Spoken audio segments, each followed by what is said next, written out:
The article from Washington Examiner outlines several critical perspectives on the Green New Deal, GND, arguing that it is more about increasing government control than addressing environmental issues. Here are the key points and their implications. Concentration of power.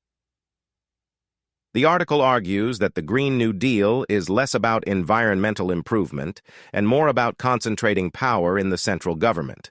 By bundling environmental initiatives with broad social programs like Medicare for All, a jobs guarantee, and universal child care, the GND represents a massive government takeover of the economy.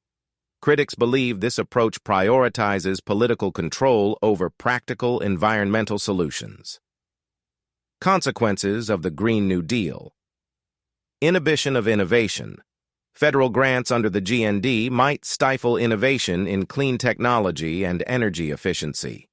By earmarking funds for existing tools and technologies, there could be less incentive for developing new, more effective solutions.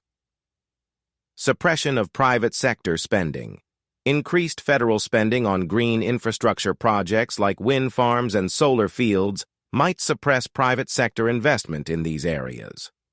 Private companies could be discouraged from investing if they perceive government projects as crowding out their efforts. Politically driven decision-making. The GND's funding allocations are likely to be influenced by political forces rather than market forces. This could lead to inefficient investments and allocation of resources based on political considerations rather than economic or environmental effectiveness. Federal authority and local impact. The article highlights the extensive new federal authority proposed under the GND. The plan aims to achieve zero greenhouse gas emissions, upgrade all buildings, overhaul transportation, and generate significant growth in clean manufacturing. It also includes broad social goals such as providing education, healthcare, housing, and economic security. Critics argue that this shift in authority from local to federal levels would undermine local decision-making, collaboration, and diversity. The centralization of power could lead to top-down coercion, reducing the role of local elected officials and voluntary interactions in favor of federal mandates. Fossil fuels and renewable energy.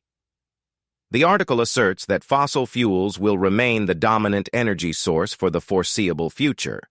Despite pushes for subsidies to wind and solar energy, these sources' intermittent nature and lack of storability are seen as significant drawbacks.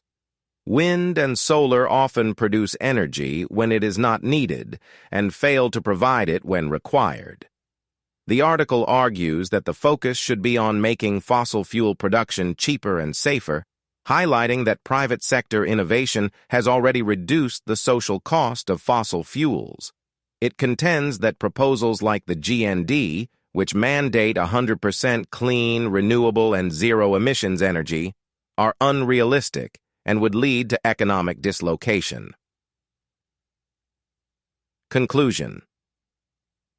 The Washington Examiner article provides a comprehensive critique of the Green New Deal, focusing on the perceived overreach of federal power, potential economic inefficiencies, and the practical challenges of relying solely on renewable energy sources.